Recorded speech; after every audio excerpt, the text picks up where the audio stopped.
Good morning. Thank you for joining the program today. I'm Charlene Wallach, Chief Impact Officer at the Jewish Community Foundation, and we're really pleased to have served this NCEPC network over the past 14 months by hosting these sessions. Here at the Jewish Community Foundation, we believe that every individual can make a difference, and together we can change the world. Many familiar names on today's call that I see, and I thank you for being our partners.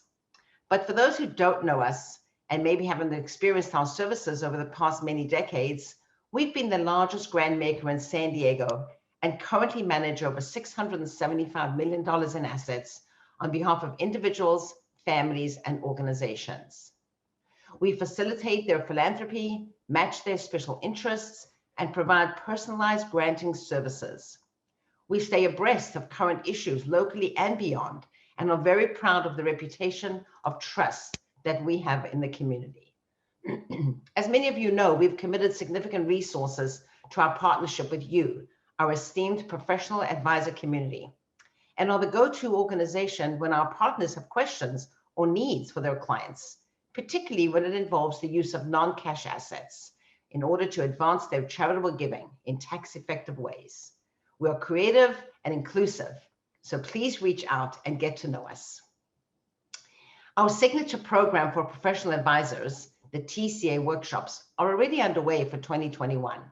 These sessions are intended for experienced as well as less seasoned professionals, whether in solo practice or at large organizations.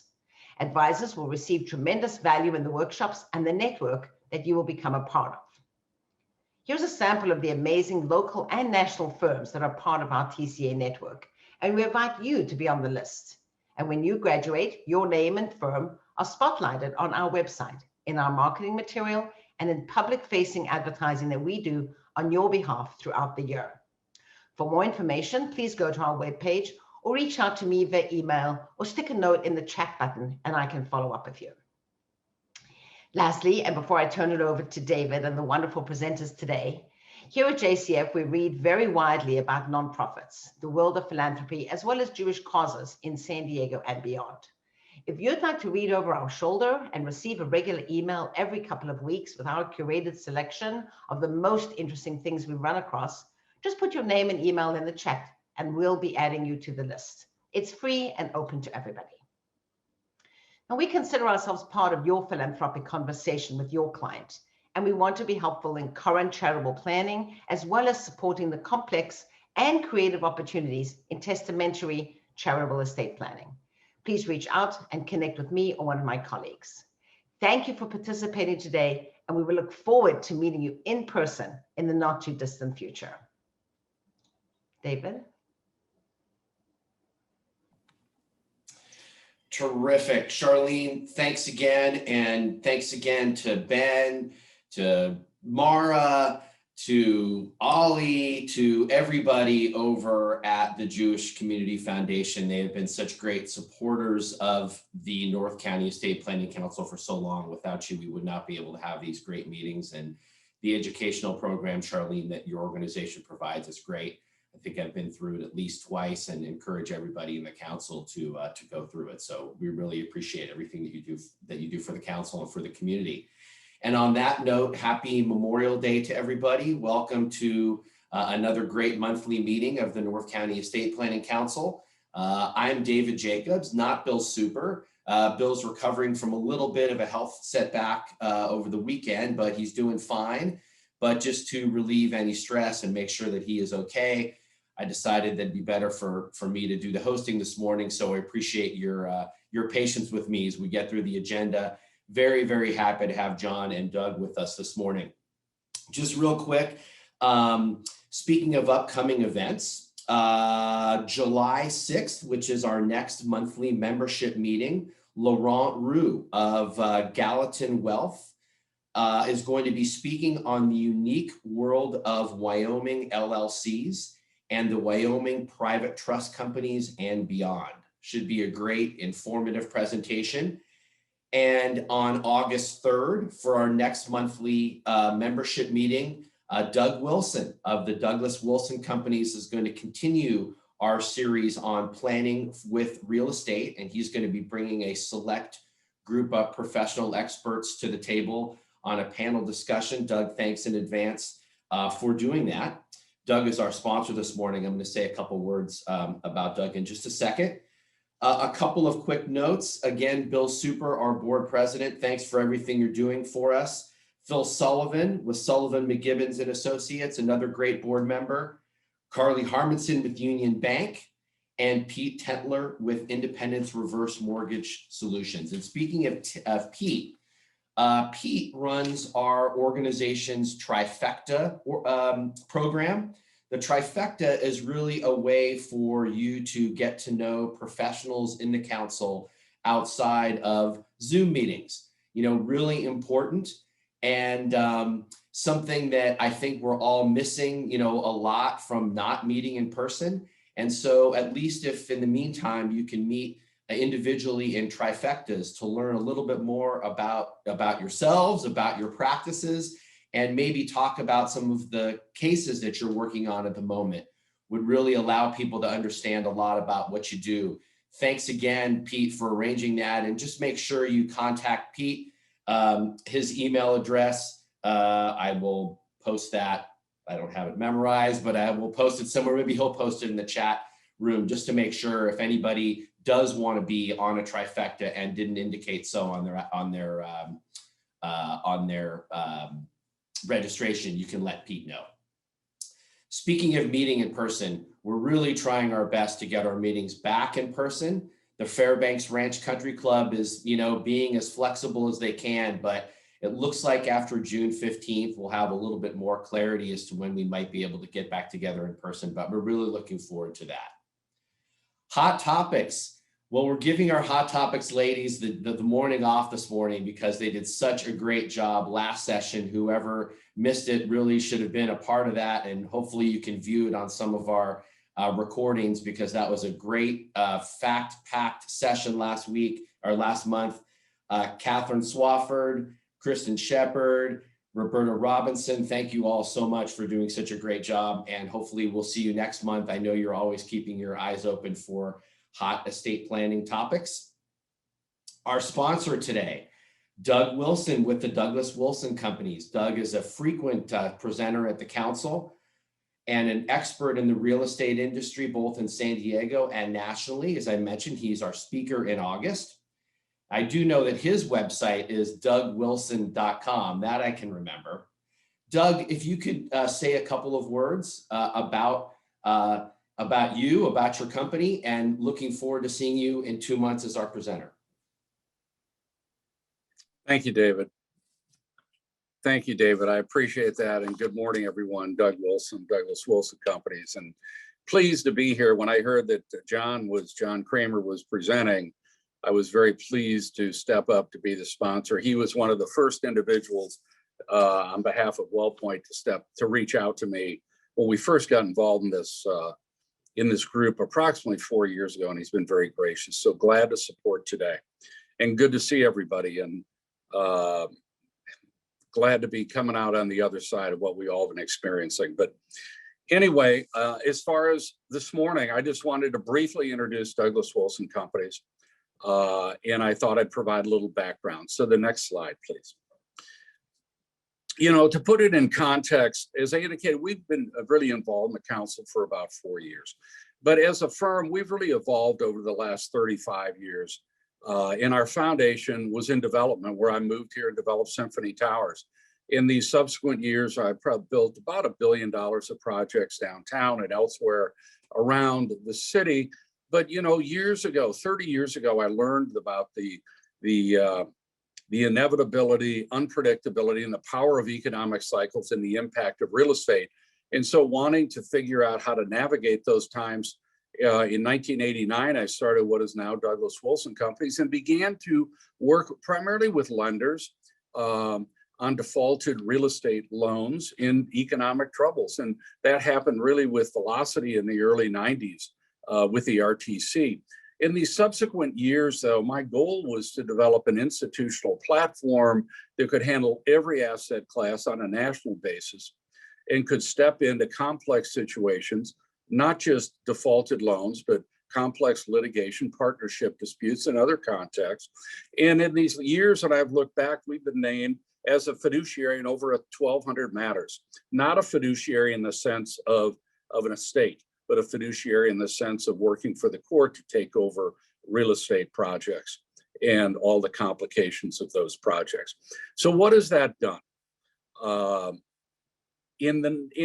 has that done is really given us a wealth of experience in having seen every form of asset class in all parts of the country, and some of the challenges and the opportunities that we've learned through that. All of this work has been on a fee and advisory basis. So next slide, please. So as we evolved, with that as the background of the firm in both development, but also working on all these complex projects around the country on a fee basis, we've really some years ago realized that there was an opportunity for us to work in the context of this group, because we are not a predatory developer. Contrary to that, we're a professional advisory firm that works with other lawyers, accountants, and other professionals. And so to segue into the notion of working in developing our legacy estate management platform seemed very timely in light of the fact that there was so much wealth that's going to be transferred in these subsequent years from the baby boomers and subsequent generations in real estate. We early on in our evaluation of this opportunity determined that a lot of people were dealing with liquid assets, stocks, bonds, and the like. But in fact, real estate seemed to be a very unique species in the sense that oftentimes you have strong-willed patriarchs that amass considerable wealth, and they're dealing with then the opportunities and the inherent challenges of handing down that wealth to subsequent generations. So our platform now is focused on working with those families. Next slide, please. Is to be able to work with these families, again, on a fee basis, and also to supplement all of the professionals that we would be integrating with, many of you in this room. Because again, our focus is the real estate. We sense that there are so many families that are dealing with real estate assets that they have not really had an opportunity to analyze objectively for various reasons for many, many years, and oftentimes many decades. So we have crafted a strategy that's briefly outlined here, where we really have a 4-step process.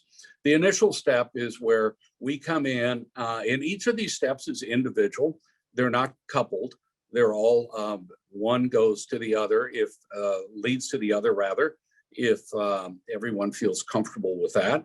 But the initial step is really critical because it's really an objective evaluation of what the assets may be with a family. And this can, be from land to income producing real estate and all of the underlying challenges, land use, capital structure, evolving real estate markets, leasing issues, and the like. And to really come in to, again, holistically and objectively identify where the opportunities are, where the challenges are, and what might, how these assets might best be repositioned for the future. The second step is then to really work with the family, but we do that with the advisors. We don't do that in isolations. To the contrary, as I mentioned, there are a litany of advisors we work with successfully in a collaborative way to get the kind of results that we are all looking for. And so if we in fact are able to get the family to support this business strategy, then we develop a plan. And that plan is really, what does that future look like? What are the opportunities? What are the definitive steps that we would suggest that could be followed for these individual real estate assets, or in total, that might meet the expectation of the family? So each of these assignments obviously is unique and has its own challenges and opportunities, but we have found that this is really kind of the fun part of it, because we're able to work very much on a collaborative basis to come up with a strategy that everyone feels comfortable with. After we have navigated through that stage, we would then segue to the final piece, which is actually the implementation of that plan. Again, I'm very proud of the fact that although we've only been engaged in this particular platform for approximately 4 years, it's so much in keeping with all of the experience that we've had as a firm over these past many, many decades. And the response that we've had working with this association and others has frankly been overwhelming. We've had wonderful results, and and that's really what we like. And we like working in a very, very powerful collaborative way to get results that are meaningful for all the participants. So with that having been said, I just couldn't be more pleased to be here today. Appreciate David stepping in on behalf of Bill and all that Charlene does. And for that, John, welcome and have a great program. Thank you so much for. Doug, thanks so much. Doug is just such an icon here in San Diego. Everybody has their specialties. And when you think real estate, you just think about Doug. He's just the go-to guy when it comes to real estate issues, forecasting, strategies. I love what you've put together as far as the dynamic plan that you just described. It's really great. Doug's website is www.douglaswilson.com. Douglas with an S, right, Doug? Yeah, Douglas with an S. Not 2 S's, just 1 S. Okay, great. Yeah, thanks again for being such a great sponsor, Doug. We all know who to go to when it comes to real estate expertise. And speaking of expertise, we are so happy to have John Kramer as our featured presenter here this morning. I'm just going to read a little background about John. John brings over 30 years of experience and background in the areas of insurance and estate planning, business succession, family wealth governance, and philanthropy. I actually met John 10 years into his 30 years of experience.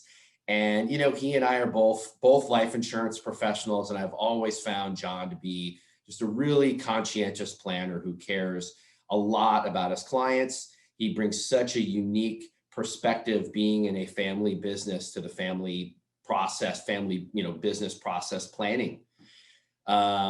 He cares a lot about his clients, and it actually does, say a lot about the North County Estate Planning Council, how we can all come together, even in being in the same industry, for the common mission of really educating the public about the importance of estate planning.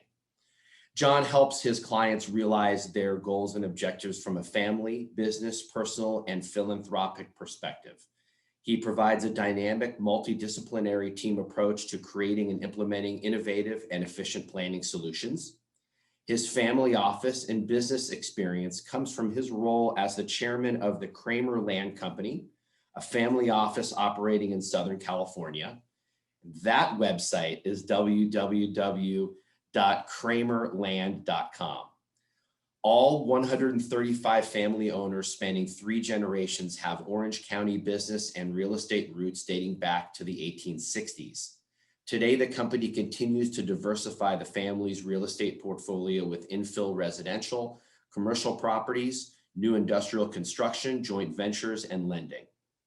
John's role is to provide oversight to the executive management team with the company's acquisitions, strategic projects, forward vision, and portfolio optimization. John also serves as an executive role in several businesses, including a private foundation, and he is an owner in a family vineyard and winery. That's yorbawines.com if anybody is interested in gifts this summer. He received the professional designation of Certified Specialist in Plan Giving back in 1995, and John lives in Del Mar with his wife, Kim, and is the proud father of 3 adult children. John, so glad to have you here. This is going to be a great presentation. Really looking forward to hearing and viewing some of the examples that you have to share with us this morning. Take it away. Well, thank you so much, David. What a great introduction. I really, really appreciate that. And Doug, for your sponsorship and kind words this morning. They mean a lot. So I'm going to go ahead and share my screen here.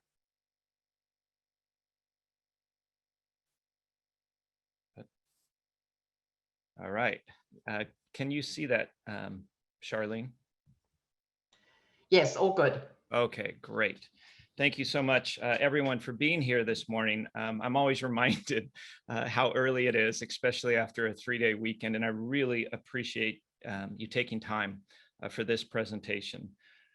And you may be asking yourself, what am I doing here at this time in the morning, listening to a presentation from an insurance professional on some ideas that might be helpful, whether you're an accountant, an attorney, a wealth advisor, a banker, or somebody from a real estate background. We hope some of these ideas are going to be helpful to you. And for David and the other insurance advisors, this is really an opportunity for me to share some of the ideas that we have used in our practice over the last 20 plus years.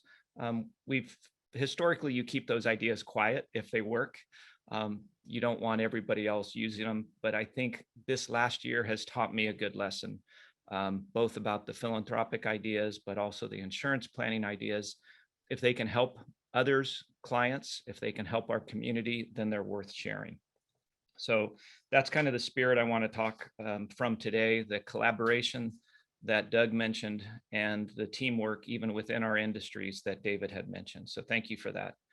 One thing that was interesting in our firm, WealthPoint, we surveyed our clients at the start of the COVID pandemic, and we asked them what we could do to help. And we were, I think, expecting certain answers, and we got different ones back from the clients. They said they really wanted to have more control over their financial matters. They wanted flexibility with their cash and their planning, and they wanted their advisors to collaborate. They said, more important than ever, it's important at this time that they talk to each other, they work together, and that they all understand what my goals and objectives are as the client. And one client went so far as to say he'd actually done that. He'd reached out to his clients and he'd said, what do you think my top 3 objectives are? And in what priority and what order do you want me to fulfill them? And he said, none of them had the same answer. So we really took that as a wake-up call, and we've tried to reach out, and we've realized more important than ever the importance of collaborating with other professionals within the community so that we work together in the planning process to best benefit our clients. Today, I've got time to give you kind of a bird's eye view of our firm and the work we do, what we've uncovered and learned over several decades, with really the hope that you can implement some of these ideas and knowledge in your own practice for your own clients. We don't have time to give you every tool and every technique or go into the depth that you probably need to do these on your own, but we're hoping you can see us as a resource going forward that's here to help. And we would be happy to work with you to help model some of these financial strategies we have for your clients. I joined WealthPoint a little more than 3 years ago after being a fiercely independent advisor here in the community for close to 30 years. And what I wanted to do is I saw the industry getting more and more complex, more complicated, the products more sophisticated, and the resulting opportunities requiring that much more analysis, due diligence, performance review, and follow-up. And because of that, I joined a larger firm, WealthPoint, with 5 offices now, 3 of them here in California, 1 in Denver, and 1 in Phoenix. And it's a team of approximately 30 people that includes CPAs, analysts, underwriters, client service individuals. So it's helped me scale my business, but still allow me to have the personal touch and feel, which is very important to me here in the San Diego marketplace. So that's kind of the perspective we're coming from today. Let's see. Very good. All right, so the premise today is we're going to talk about maximizing wealth transfer to heirs, utilizing insurance as just one of a number of tools. And I would imagine that many people in the room, some of you have shared this with me before, but you've had bad experiences with insurance, whether it's personally or professionally. There's been times that it hasn't been a viable tool. And what we want to share today is that we think in the right situations it can be. And one of the things that we believe is that to maximize wealth, we really need to optimize the use of lifetime exemptions. And that Advisors can benefit from an array of tools, both insurance and non-insurance related, and it helps us diversify the planning risk of things changing, whether it's a client's health, the tax code. One thing that we can be sure of is change is going to happen. And so we want to maintain flexibility for these changes. They may be wealth or cash flow fluctuations. It can be changes in family dynamics. And we want to be able to adapt accordingly. So efficient transfers of wealth with minimal taxation are going to allow for increased inheritances and continuity in intergenerational wealth.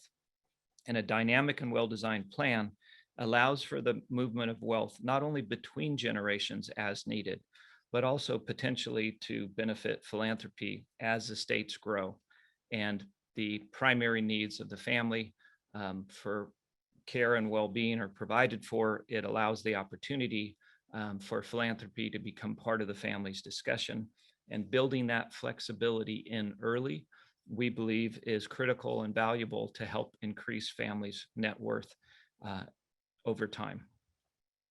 So we had a great update last week. So I'm going to go through this last month from our hot topic team on some of the proposed changes. But it's a long list of items that are on the chopping block.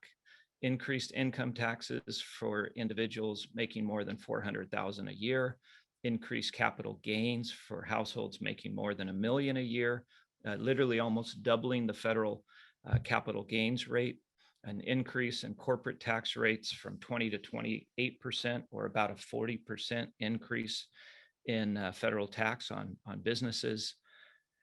The potential limit on capital gain deferral potentially being capped at $500,000. Carried interest, which has been discussed for years. This may be the time where carried interests are finally going to be taxed as ordinary income. And we've watched an interesting dynamic in the family office space with real estate families of them starting to compensate their family members and top executives with carried interest compensation because of the tax benefits. So as more and more families start to use that, I believe it's going to increase the likelihood that that goes away. There may be possible payroll tax changes and reinstatement of a limited itemized deductions, basically putting a 28% proposed cap. We don't think these will all come to play, but they are all on the table. It'll be very interesting to watch how things unfold in the next few months. On the estate side, we're hearing proposals for an elimination of the basis step up, where only the first $1 million of capital gains may be exempt. The estate gift and GST, which has been a unified credit for a number of years, is going to sunset in December of 2025, down from the current close to 12 million to 5 million index for inflation. So roughly it'll be cut in half. There is now discussion of a potential reduction of the estate exemption to 3.5 million and only 1 million for gift exemptions. And there's a potential for increased estate tax brackets at higher net worth. And a potential reduction or elimination of minority discounts. This is going to be really difficult for family offices that are working together and investing together, partnerships, et cetera. But there will be an exemption for family-owned operating businesses. The flexibility is going to be crucial when considering the planning strategies in a constantly changing tax environment. And I think we can all agree, kind of a golden decade of both gift and estate tax planning strategies and techniques. And we're seeing a lot of those come into, potential threat. And so the importance of formulaic planning that can help not only with retroactive effective dates, but also with changes to the code going forward. And on the gift tax side, we're seeing potential challenges to the utilization of short-term rolling grats, which have been widely used, dramatically used in the last 10 years. I've been surprised myself in the last year of just hearing and seeing the amount of wealth that's moved through grat planning to be able to set up a Grat, short-term Grat with 10 or 15 basis point interest attributed to it, and to see the incredible growth in some of the tech stocks that oftentimes are funding these Grats. Families have moved huge amounts of money, oftentimes more than intended, and they're now adjusting their planning accordingly because of the large wealth that's been transferred. This may change. Some of these proposals are to create a minimum 10-year Grat term with a minimum gift valuation, and to limit any minority interest discounts on transfers into the Grats. There's also discussion about modifying the grantor trust sale language, and there's some information here that you may want to look into in more depth that's going to impact that. And probably one of the ones that is of concern, obviously, to a lot of people in the insurance profession is the annual gift exclusion will potentially be subject to limitations. Whereas right now there's an unlimited number of $15,000 gifts that the grantor can give to any individual. That may be limited. $50,000, $100,000 total gifts are some numbers that are being proposed. And that also possibly transfers of assets during life may be deemed a sale. So there's a lot of items that are on the chopping block, a lot of the planning tools that have been there. And we believe that this makes the strategic use of these decreased lifetime and estate exemptions more important than ever. If there is increased gift and estate taxes, along with a repeal of the popular tools that have been used, every dollar of exemption is going to become critical. So in today's presentation, we're going to cover 6 primary ideas and a couple minor ones. So one is pairing longer-term Grats and Clats with asset sales with bridge life insurance planning. And it's maybe a new concept or term, but it's not a new idea. We've been doing this for close to 20 years. Our firm has always believed that there can be a place for shorter term use of life insurance to cover gaps in liquidity and cover periods of time until effective wealth transfer can take place. And then the insurance can be exited. So we're not in all cases talking about permanent coverage, but rather coverage for a term of years, or coverage with flexibility that can be assessed later and see if the coverage is still needed. We're going to talk about power of substitution in grantor ILETs, and it's a way to balance family wealth. It's a way to also benefit third generations. We'll talk about insurance LPs and LLCs as an alternative to traditional irrevocable trusts that are used most commonly for life insurance planning, because of the income tax savings and increased control it can give in the right situations. I'll mention private placement as a tool for wealth transfer, cash accumulation, and philanthropy, and also the latest updates on premium financing. Both of these last 2 ideas are great ways to optimize use of lifetime exemption. But we can't really go into great depth, but I just wanted to introduce the ideas if you weren't familiar with them, and if you are familiar, update you on how these are evolving and getting more efficient and more affordable. And a lot of the problems of the past have been addressed.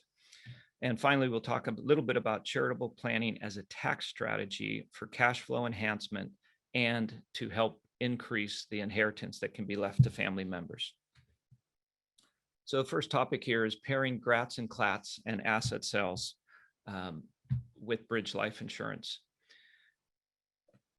What was interesting is when we looked away from the short-term rolling Grats with the low interest rates and took a look and ran numbers under our financial modeling for 10-year Grats or longer, we began to see that there really can be benefits to the long-term planning of a longer-term Grat.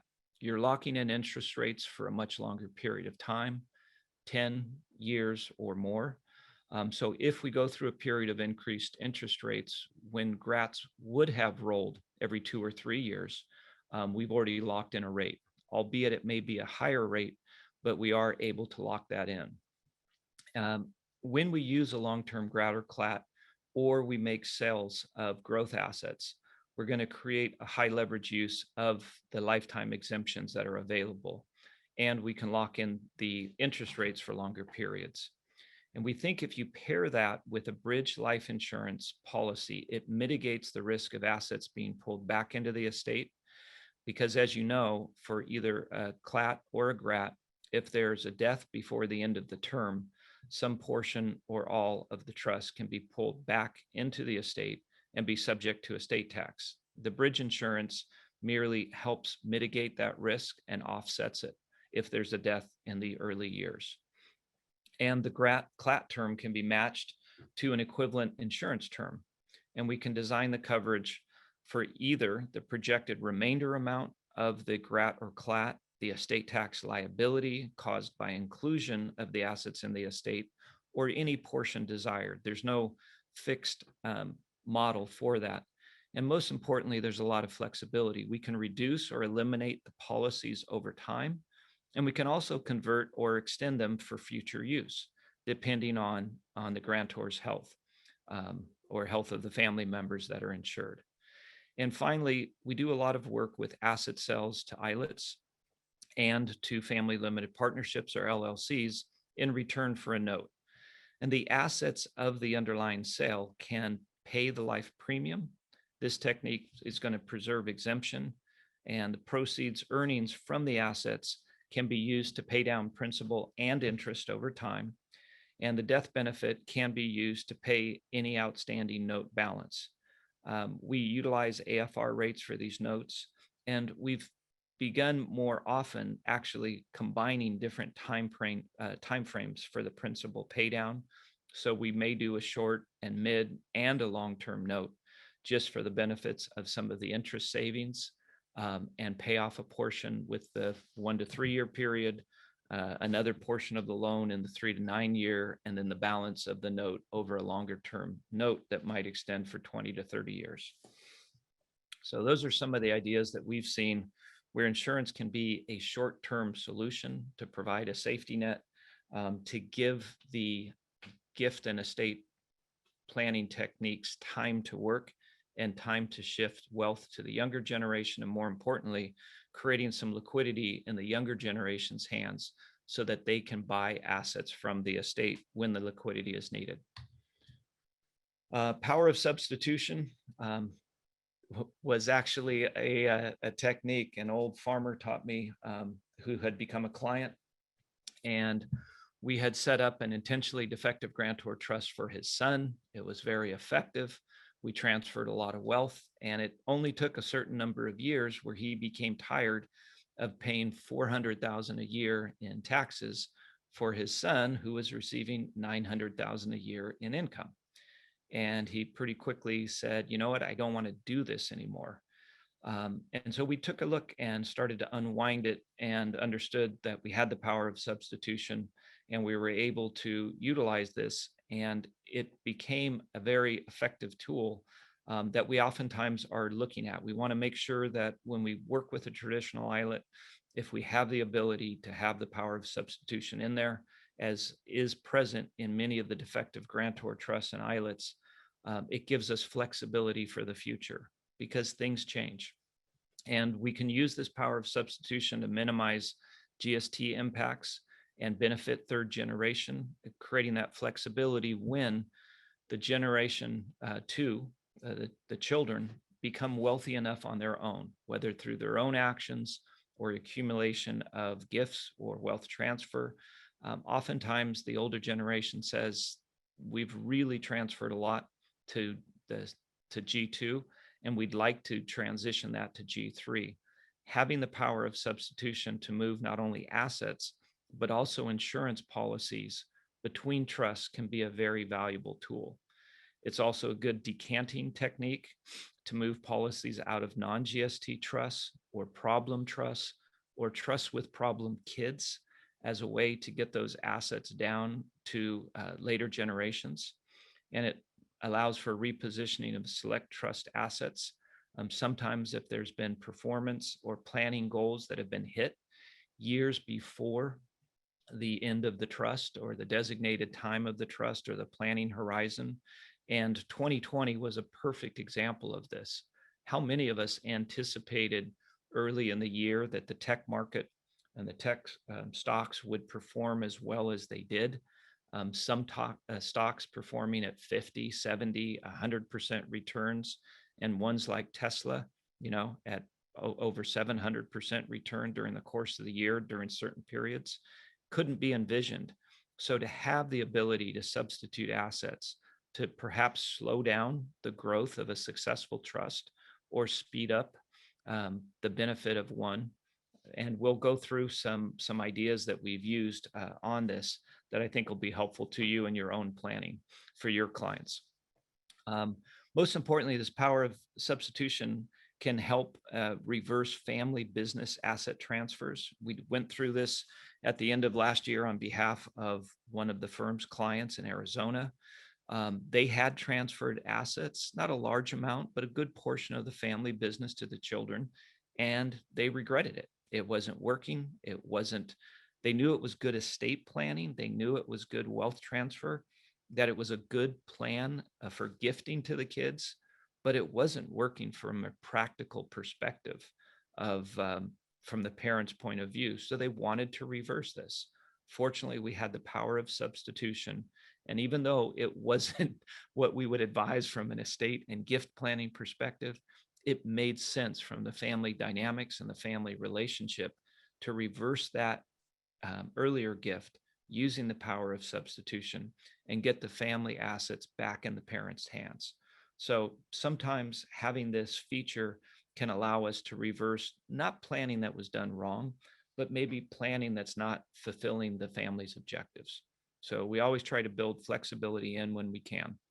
And for hard to value or discounted assets, you always want to be obtaining appraisals. And for life insurance, when life insurance is the asset that's being transferred using the power of substitution, we want to receive not only valuations, but also the cash value, the basis, illustrations to see what performance looks like long-term, premium obligations, et cetera, and get the interpolated terminal reserve, which is used for transfer purposes from trusts, and importantly, when appropriate, settlement estimates, because that can influence the value of assets that are in life insurance when they're being transferred.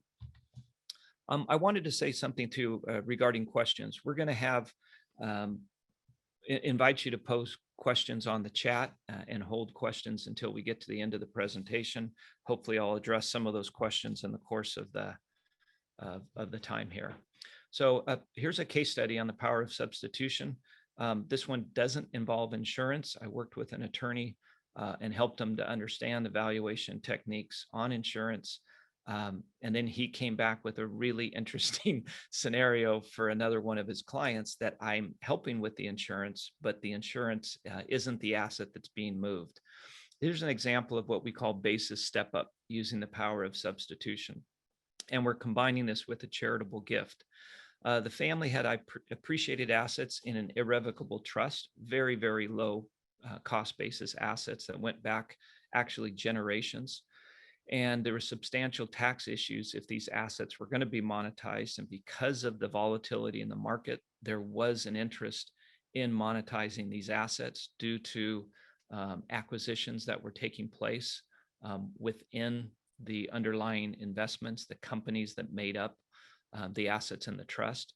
And there'd be no step up in basis upon the grantor's passing. They'd been holding these assets literally for decades, and they realized it was time to sell them, but they were facing a large tax liability. And this is just one trust that the family has. There's many trusts and similar problems across them. This one had the power of substitution. So we were able to take the $3.2 million of appreciated stock in the irrevocable trust that was for the benefit of G2, and it would have net about $2 million after tax. And that's assuming whether the grantor or G2 paid the capital gain tax. And what we did instead is we were able to model for G1 transferring the cash in exchange, 3.2 million of cash from the grantor to the trust in substituting for the 3.2 million of appreciated stock. And what that did effectively was didn't create a tax burden.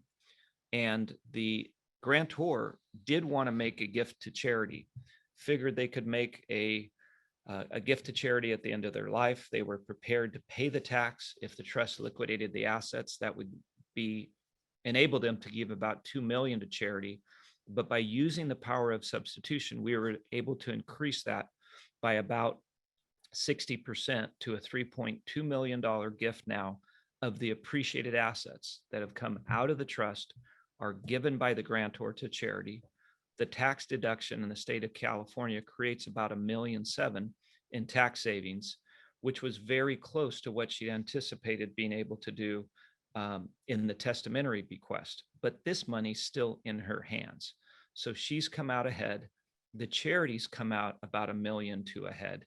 And the trust is able to get a step up in basis, so to speak, because now it has cash in it with no tax liability, instead of having the stock, which is subject to capital gains tax upon liquidation. So this is an example where the power of substitution, combined with a charitable gift that the grantor had wanted to make anyway, became very advantageous. So we moved the high basis assets to the trust, and in return got the low basis assets out. One of the techniques we've been using for over 20 years now is understanding policy valuations as a wealth transfer technique.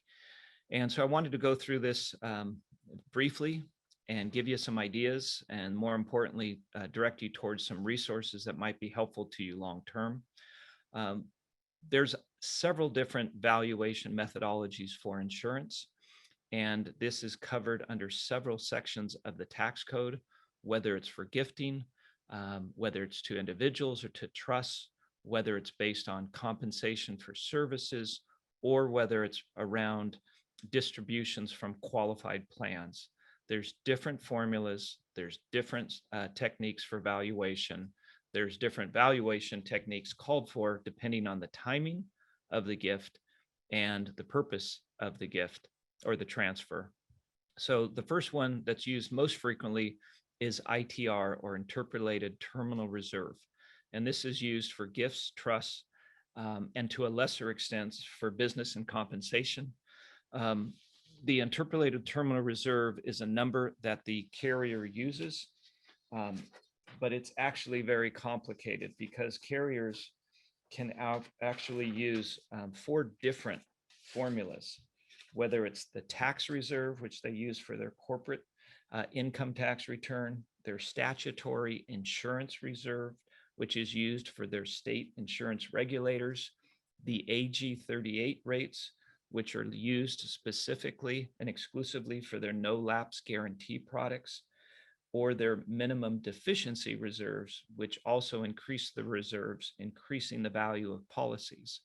So it's a very intricate and little known area within most insurance companies. There's literally one of the smallest departments is the ones that run these numbers and can run them based on the type of request in very specific fashion. So you want to be clear with the carrier when you're requesting an ITR, what is the purpose of it and what is the timing that it represents? Meaning, is it within the first year of the transfer, the first year of the purchase of the policy, or within 1 year of a 1035 exchange? In those cases, it's oftentimes just the value of the policy or a replacement policy. But if it's more than and after the first year, it can become quite a big variance on how valuations are done. For example, each type of policy has its own reserve requirements and corresponding differences. And the example I give, if somebody had a whole life policy and put $1 million into it, and it was valued in the first year, it would be worth $1 million. If you had a universal life policy and it was valued after the first year, it might have a value of $300,000 at the end of the first year, and that would be the valid transfer value for that policy. And if you had a third policy, which was a guaranteed universal life policy that had been held for just a little more than a year, it might have a value of $2 million or more because of the reserve requirements on that policy.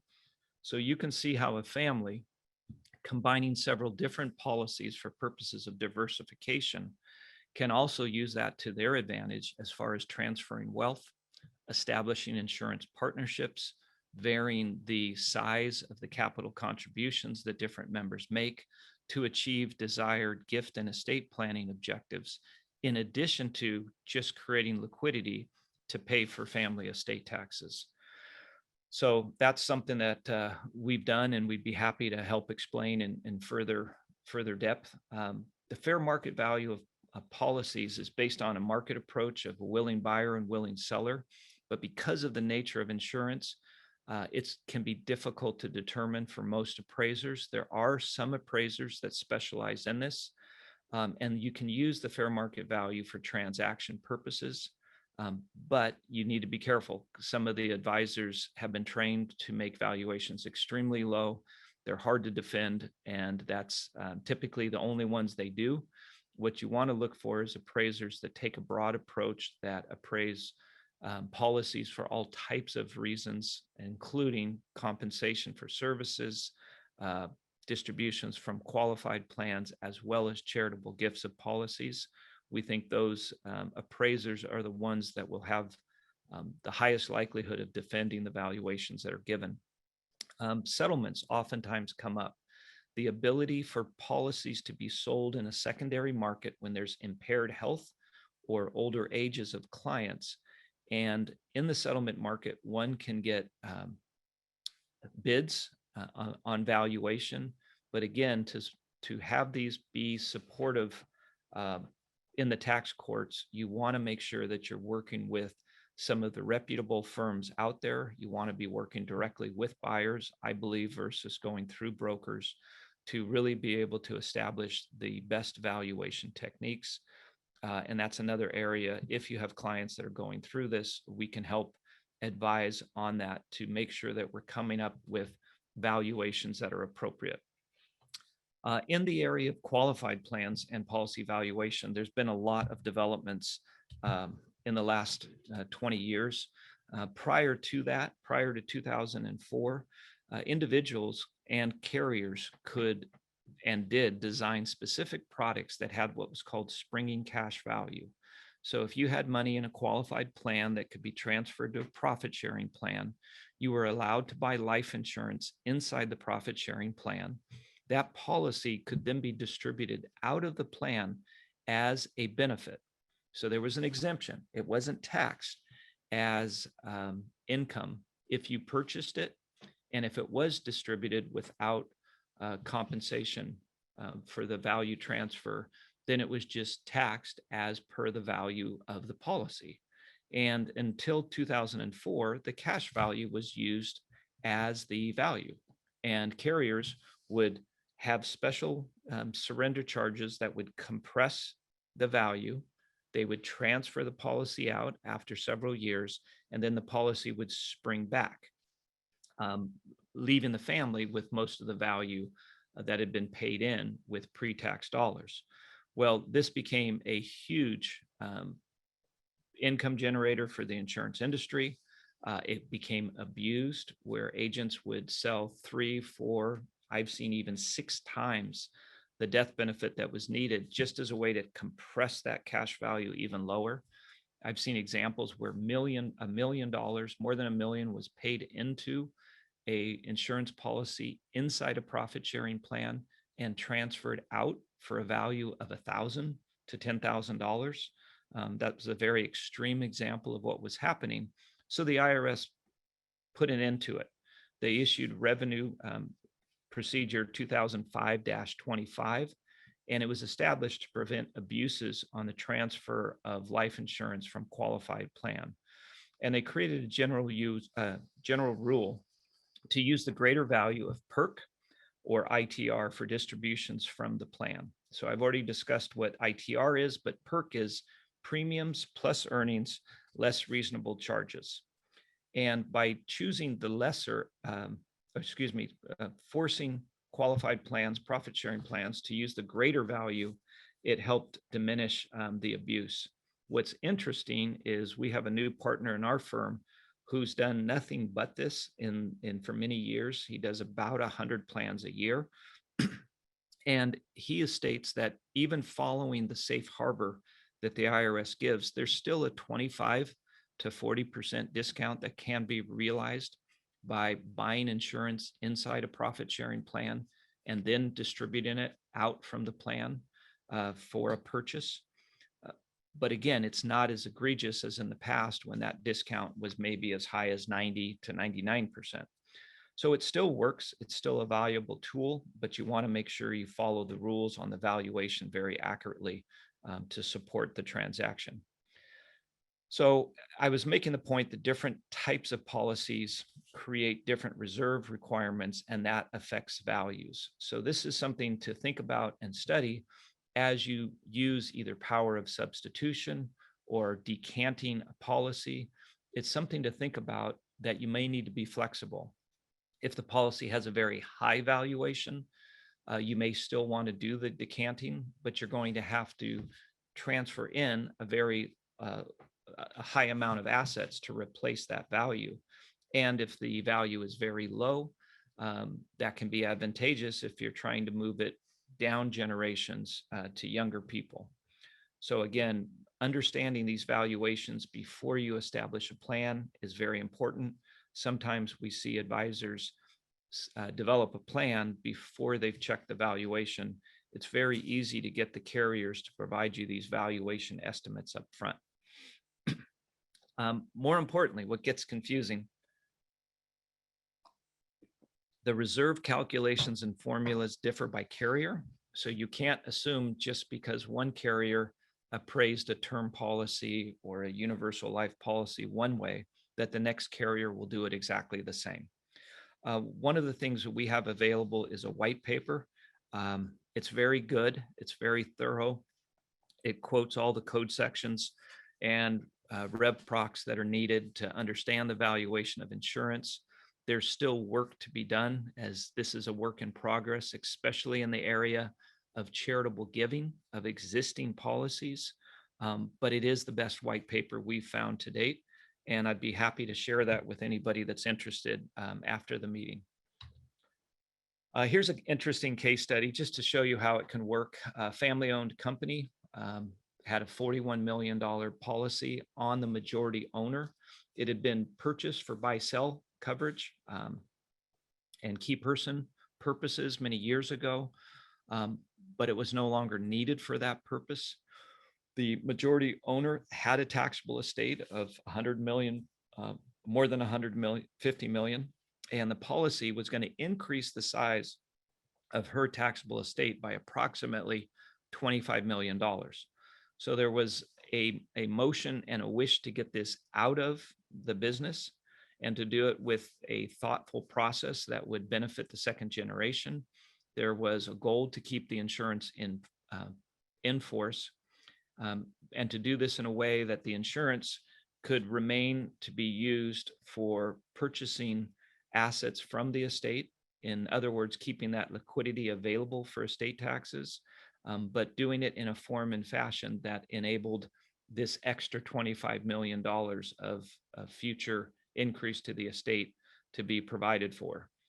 So what we came up with was a solution that utilized an LLC that would purchase the insurance from the company. We were going to use a policy valuation to document the purchase price and attest to it being fair market value with the help of an appraiser. We'll purchase it for a minimal cash down and do the balance on a promissory note. And the LLC was comprised of 3 GST exempt irrevocable trusts that each owned minority interests in the main company. And distributions that would be coming from the company would be used to continue to fund the policy. So here was the diagram. 3 different idiots were already formed. They each made a contribution of capital to the newly formed LLC. They had 99% of the ownership, along with a small amount that was owned by the grantor. We created the new LLC, and we carefully followed the transfer for value rules that are under the code section 101A2 that provides that in situations where life insurance has been transferred for cash or valuable consideration, a portion of the death benefit can be subject to income taxes with notable exceptions. And those exceptions are if it's the insured, a partner of the insured, a partnership that the insured is in, or a corporation in which the insured is a shareholder or officer. So we took that into consideration and we're able to generate the desired results, understanding the techniques around valuation. And we also spend a lot of time on evaluation of policies when it comes to charitable giving, because we think there can be some great tax advantages for families in transferring policies or policies that are close to lapse inside of an ILET. You may be able to realize value and be able to make transfers into trusts of policies. And these can have large valuations, so we can move cash into trusts for the benefit of younger generations. Here's just the kind of little flow on how this case study worked for the policy valuation. We transferred the policy from the company to the LLC. The company got back cash for 10% of the amount and a note for 90%. We set this up using a valuation from an independent third party, and we used a 20-year term loan at the AFR at the time of a little bit more than 1%. And we did it under a 20-year interest only with a balloon and no prepayment penalties in case they chose to pay it back early. And in the meantime, they made the annual interest payments. So pretty simple structure in conclusion, once we got to the point of utilizing the LLC model. It took a little while to get there, but we're finding more and more applications for the insurance LP or insurance LLC. And there's a couple reasons. The first time I did this was for this same client, the old farmer who I mentioned earlier, who got tired of paying his son's taxes on the intentionally defective trust. We wanted to set up gifting for grandchildren and great-grandchildren, which he hadn't been doing before I met him. And what we agreed to do was set up an insurance LP and sell assets to the LP.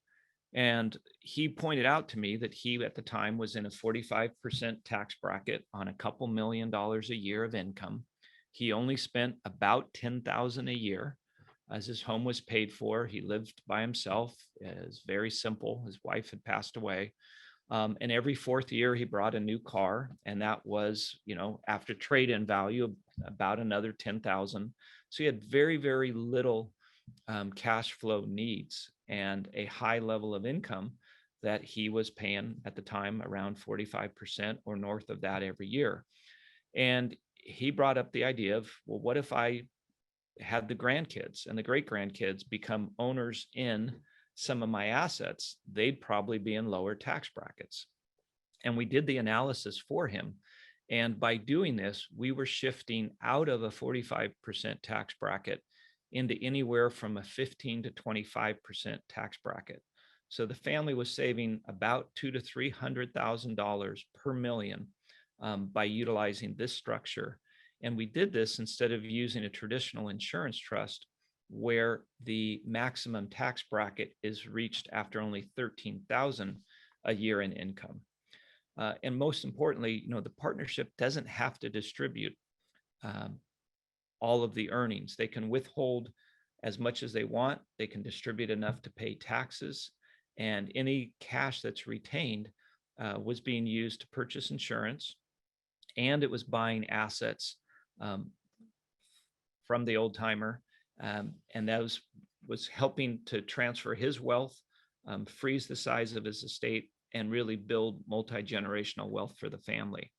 And we've started that just because it was going to reduce the amount of taxation from his high tax bracket to lower pass-through income tax brackets for the grandchildren and great-grandchildren. But we found over time that this has become a great planning opportunity for the family. There's buy-sell opportunities among LP members. It's allowing for G2 to do planning for G3.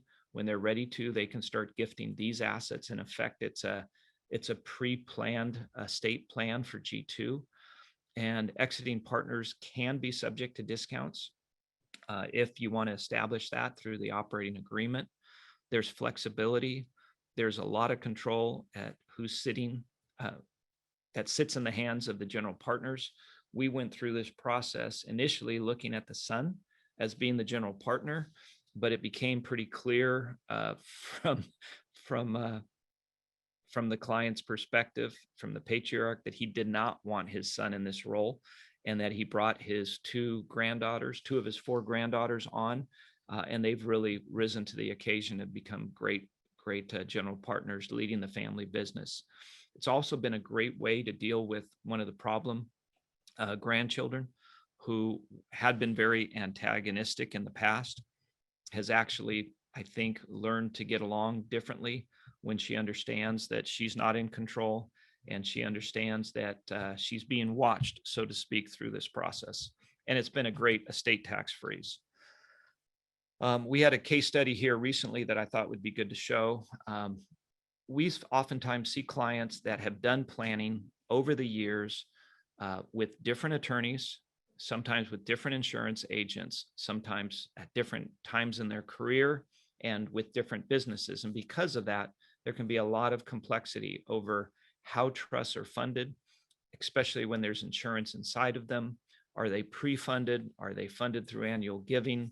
Are there asset sales or gifts or transfers done?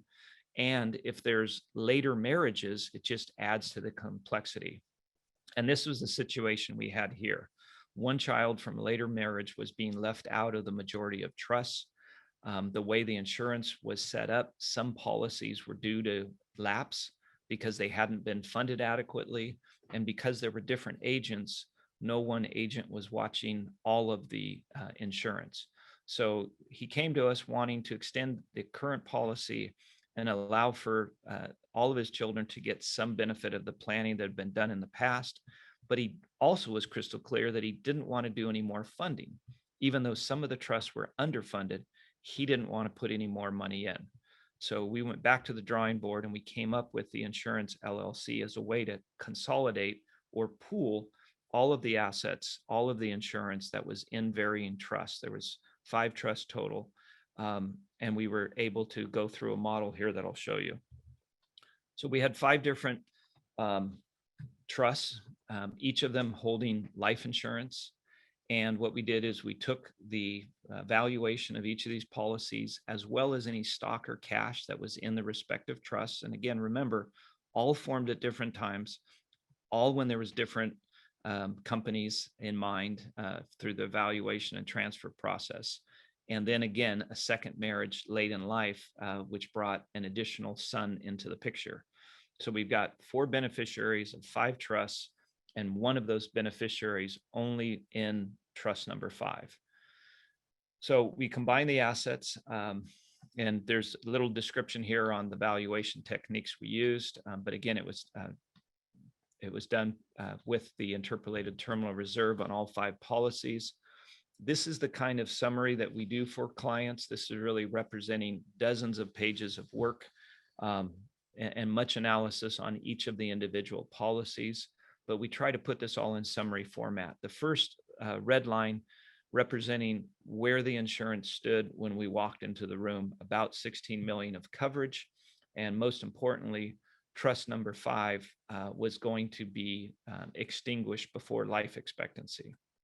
So we looked at reducing the death benefit and maintaining coverage through life expectancy by balancing out the funds that were available through the different trusts. We look at this with loans, and we were able to come up with a better formula that didn't disinherit the 4th child, that beneficiary of trust 5, but it got even better in the last and 3rd scenario when we utilized the LLC, because now we could take all the contributions of assets and cash from all 5 trusts and pool them together inside the LLC and distribute them in the most advantageous fashion amongst existing policies, but also some new coverages that were more efficient than the prior plans.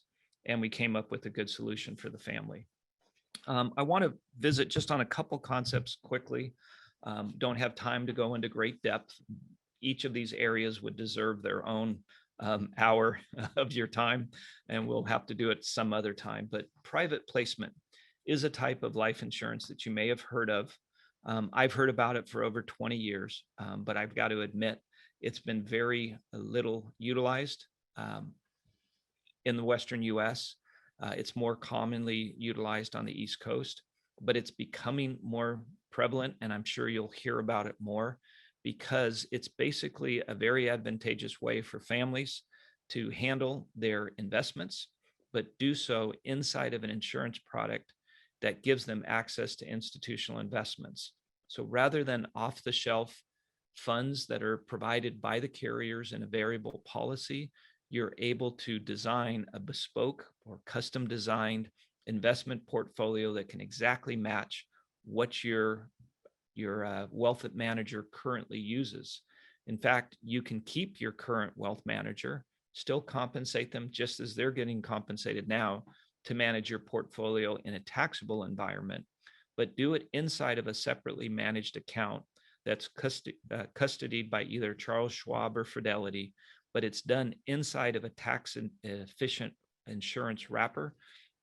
The principal and earnings can be accessed income tax free, as can be done with any insurance policy, and the death benefit is received income tax free.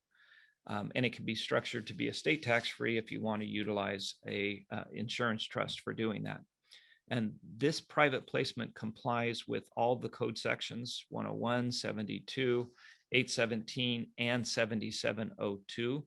All these code sections govern all life insurance products, not just the private placement. And this is settled income and estate tax treatment through tax law precedent. So private placement's been around for a couple decades. It just hasn't been as prevalent, but the amount of assets are growing. And as families become wealthier, they are looking for more buckets of tax-deferred growth, tax-free access, and tax-free transfer that they can get from life insurance. And private placement for the ultra affluent is a great resource to look at.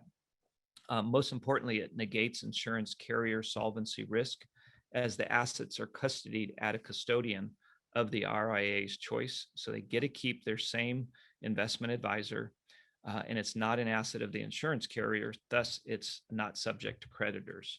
A pretty simple concept. We take the detailed information that comes from a wealth advisor, we break it down by asset class and understand the taxation on every asset, and then make a determination with the wealth advisor and the client as to the amount that they'd want to put in private placement. Again, it's not something to put all your assets in, but it can be part of a diversified portfolio for both retirement and wealth transfer purposes. As you can see, you can keep the current allocation exactly the same as the proposed allocation in the private placement, just determining how much of it you want to put in there. We do a very detailed analysis. Again, this one page represents dozens of pages that are put together, and we use the investment advisor's specifics on the policy to come up with this analysis. So we're not making up these numbers. We're using their tax brackets that they specify, the amount of turnover. And in this example, we used 20% was ordinary income, meaning from either private equity, or alternative investments, private debt, and 80% was long-term investments. And of that 80%, only 20% was turning each year. So a pretty conservative tax scenario.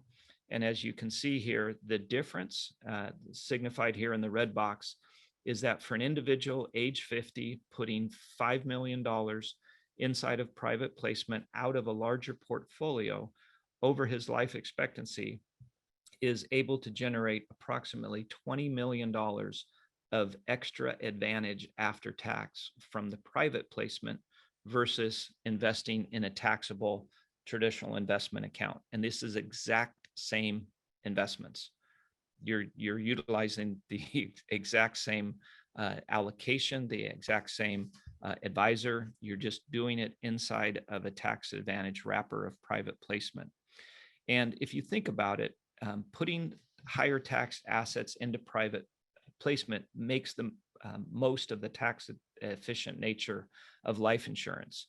It's a location change, not an allocation change. And again, we're happy to build these models for you if you want to learn more or you have an actual case study to take a look at. One other area just want to make mention of is premium financing. It's one of the best times we've seen in almost 30 years for premium financing. The interest rates are very low.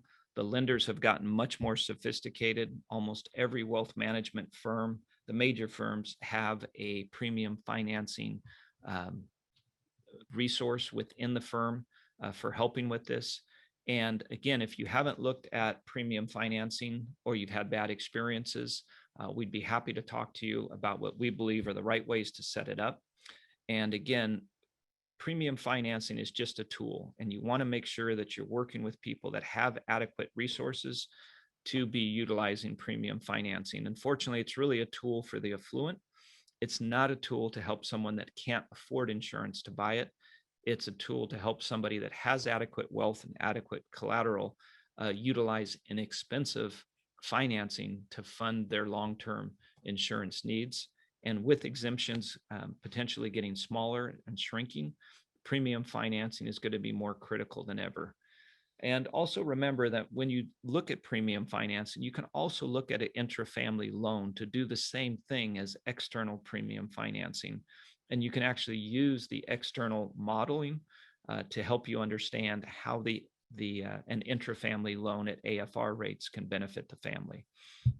And we always recommend an RFP, a request for proposal process, with multiple lenders where possible. Again, sometimes people have very good relationships with their wealth advisors, with their bankers, and they can come up with great programs directly for them.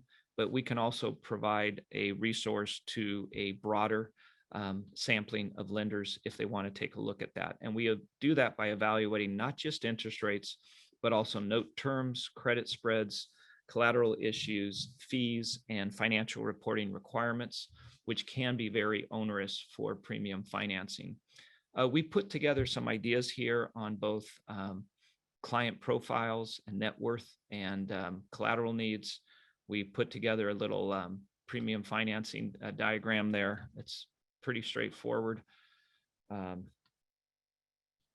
Excuse me, I went the wrong direction there. Just the loans are made to the trust. Trust pays the premium. Insurance policies owned by the trust. The client's oftentimes able to provide the collateral to the bank for the loan and enabling very inexpensive interest rates, therefore, because of the quality of the guarantor. Gifts can be made of the interest, or the trust, if it has assets, can pay the interest. And then the bank gets paid back their interest payments and the collateral. So we outline here some of the risks and ways to mitigate those risks. I won't go into this at this time. You can read those on your own, but there's definitely risks with financing. And if you think about it, premium financing is nothing more than leveraging inexpensive debt for those that can afford it. The interest rates can be, we've seen them at 1.5%, 2%, very, very attractive, far below what real estate lending is, because the lenders will use the policies themselves and the cash values as collateral, and they'll give $1 of collateral value for every $1 of cash. And that means that you're not having to pay higher debt ratios like you would in a traditional real estate or hard money lending. So again, very, very low borrowing rates, which can be very attractive to real estate families and business owners. There are some fundamental disconnects. Again, I won't go through these in details, but lenders oftentimes have very different wishes than the borrowers as far as what they want to achieve. I wanted to just speak a few minutes here about charitable planning as a tax strategy. A lot of estates that we work with have testamentary gifts built into the planning model. And if you ask their advisors, is this the most efficient way to give? The answer is not always. And sometimes families can't afford to gift during lifetime, but those that are wealthy enough and can give during lifetime can shift into a mindset of looking at that if it's possible. Because what oftentimes happens is when somebody has drafted a testamentary gift, they shift these assets to more conservative allocations and they underperform the balance of the estate. We believe that by making lifetime gifts or lifetime decisions, at least, we can benefit the family. Income tax deductions in 2020 and 2021 of cash to public charities are at 100% of AGI, which is much better than the normal 60% level. This can be an excellent tool to pair with a Roth conversion. We believe compound giving, as far as using tax savings from gifts made during lifetime, can perpetuate and endow longer-term giving. We think with the potential for increased capital gain rates, almost doubling on the federal tax bracket, that the use of charitable remainder trusts will really come back into vogue as a way to avoid capital gains, receive tax deductions, increase income, and increase the net to charity. And being able to add a child or children as young as 30 or early 30s for not only your lifetime of a grantor and a spouse, but also a child's lifetime who's in their 30s makes this a very powerful income tool. And to pair that or to look at it in conjunction with a charitable lead trust can be a great way of creating current giving, but also transferring significant wealth to children. And we look at life insurance as an alternative for creating endowments and testamentary gifts for two reasons. When you gift in premium that's going to be used by a charity for a policy that you're utilizing to establish an endowment, you get a charitable gift deduction. And you can gift appreciated stock. And so the real cost to the family can be as little as 40 to 60 cents on the dollar to establish a gift for charity using insurance. And this can actually leave more assets for family members. And when we describe this to families and their advisors, they oftentimes choose this as a possible way.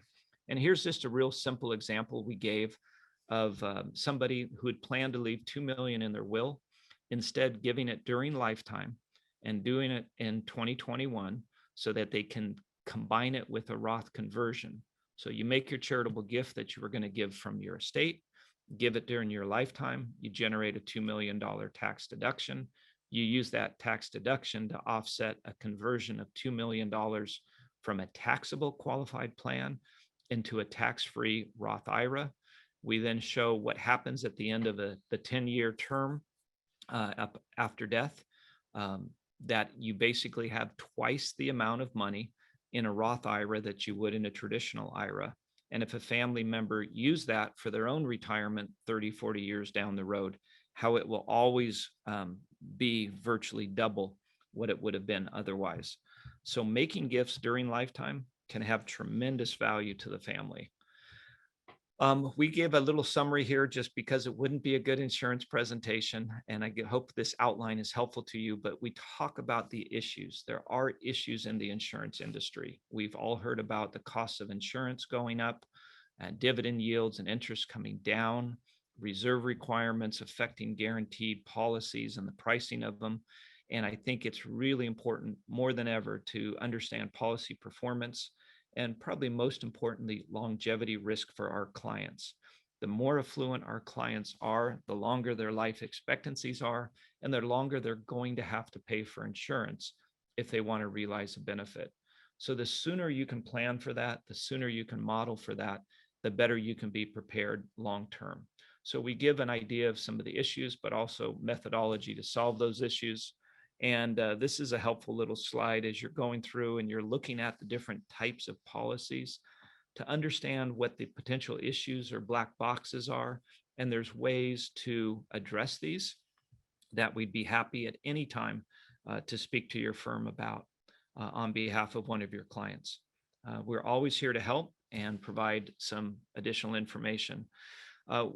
There's a number of strategies. These are kind of like our honorable mentions, this qualified leverage strategy, my colleague who's working with the qualified plans, life settlements, cash value accumulation policies, we think in times of higher income taxation will be of great interest. There was a big change in the revenue code section 7702 that's allowing policies to be written at lower death benefits, which will mean lower commissions and lower charges, lower costs of insurance, and can dramatically impact performance on these policies over time. And as I said earlier, we think term insurance does have a place in an uncertain environment. One of the things Bill will hopefully be happy with when he sees it is he asked us to put together code sections for attendees on today's meeting that talk about the different code sections that affect insurance. And the 1035 one is one that we're spending a lot of time with, helping clients exit out of insurance policies they no longer need and move that cost basis over to annuities. So we're right at our 9 o'clock hour. So I wanted to leave time for questions that those that want to stay on would like to have. Thank you so much for your attendance today. And I see if I can turn this back over. John, you did a great job. That was a lot of fact-packed information there. I really love following along with those examples, and I think examples are the best way to describe the types of strategies that you're providing. Some really interesting fact patterns there, and appreciate your expertise and approach with these cases. It's great. There were a couple of questions, and I know we are at the 9 o'clock hour right now. So if for those that do have to go, we really appreciate your time and your participation this morning. We'll go ahead and email out a copy of the slide deck to everybody as soon as the presentation's over. But there were a couple of questions that were directed toward John. So maybe we can go through a couple of those for those who are able to stay with us.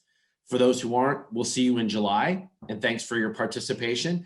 John, do you see those questions on your, maybe let me go through a couple. There were a few on there that I think are certainly worthwhile. I can pull them up here. There was a question on the slide that had the diagram, and one of the earlier slides, the first example with the charity receiving the appreciated assets. Yes, correct. Can you go back to that slide and talk about how the figure of 1.2 million rather than 3.2 million is arrived at? Yeah. So, and again, I don't have it up right now. I think I'll just we'll keep our pictures up. So it's easy to think about if it's a irrevocable grantor trust, intentionally defective grantor trust, and the grantor pays the tax on the liquidation of that stock, she'd owe about $1.2 million tax on the sale of the 3 million. The idea being then she's got 2 million to give the charity. So instead, if we do this power of substitution swap, she transfers that 3.2 million to the trust, gets back 3.2 million of appreciated stock. Now she can gift that stock to charity, and charity, being a tax exempt, is going to be able to sell that stock and realize the entire proceeds, all 3.2 million. So in that respect, the charity is $1.2 million ahead, utilizing the power of substitution. And I can't take credit for this. The attorney was the one that came up with the idea. And it's as many times, it's brilliant for the elegance, of its simplicity. And it's just an interesting key to remember, this power of substitution that we utilize again and again, just to make sure our trusts are defective so the grantor can pay the income tax. Remember why it's there. That power of substitution can help you move assets in advantageous ways, whether it's life insurance, loan payoffs, or in this example, appreciated stock that is a perfect asset for the grantor to get back so they can gift it to charity and fulfill an objective she didn't have 15 years ago when this trust was established.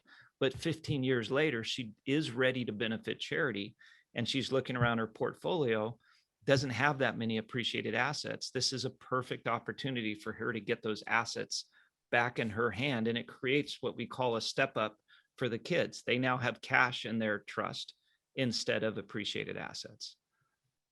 So I hope that's helpful. And again, that's a great response, John. Thanks for clearing that up. And that makes a lot more sense now with the figures on that slide. Appreciate your answer.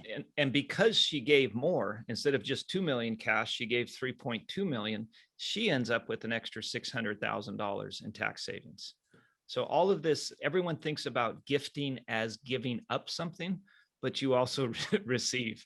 And if you can design it correctly, it can actually increase the inheritance for family members. That's a great point. Yeah. Another quick question here, real fast. We've got maybe 2 or 3 more. Have you found a way to feel comfortable with excluding the death benefit in an LLC from estate tax? That has been a stumbling block in leverage insurance cases to me, and why we use slats and ILETs in Nevada despite the advantages of LLCs. Yeah, and I think the key there is working with good tax advisors that are involved from inception and have purposes for the formation of the LLC or LP, and that you minimize the ownership of the insured in that entity. Where it's difficult is if you're trying to take a family business and own the insurance inside that family business that grantor has been, or the patriarch has been an owner in. You want to form a new LLC, a new entity, and that's how you keep you minimize the risk of that, or the amount of it that would be includable in the estate. Yep, thanks for that response. As always, good counsel early and often is very important. Yeah, no, great point. One last question. Are you recommending onshore or offshore domiciles for PP for private placement? You can do either. I think it's good to know you have access to both. I think if you talk to some advisors, you get the feeling like it only exists offshore, when it actually exists onshore, and individuals may be more comfortable. And when you look at the amount of wealth that can be transferred, we have a colleague in our firm, 2 guys that have just dedicated themselves full-time to private placement. That's all they present on, all they work with. They're young guys. And the reason it's not often sold by older guys like myself is the commissions are not good. And it takes so many years to build up assets. But these young guys starting in their 20s made the decision to do this, and they're committed to it for their career. So onshore, you can build up so much wealth and access it tax-free and transfer it tax-free that I don't feel you need to go offshore with it. Having said that, we understand that some people already have their money offshore. They're doing it for asset protection or international business purposes. And there are great resources offshore as well. Thanks for that response, John. Appreciate that. And those are great questions from the audience. Thanks for everybody's participation this morning. I know we've gone a little bit over time, but appreciate everybody sticking with us. If you have any additional questions, don't hesitate to email John. You've got his contact information, and we'll go ahead and send out the deck in just a couple of minutes here at the end of the presentation. Thanks again to the Jewish Community Foundation, to John for a great presentation, to Doug Wilson from the Doug Wilson Companies for sponsoring today's meeting, and we look forward to seeing everybody in July. Thanks again, John. Hey, thank you so much.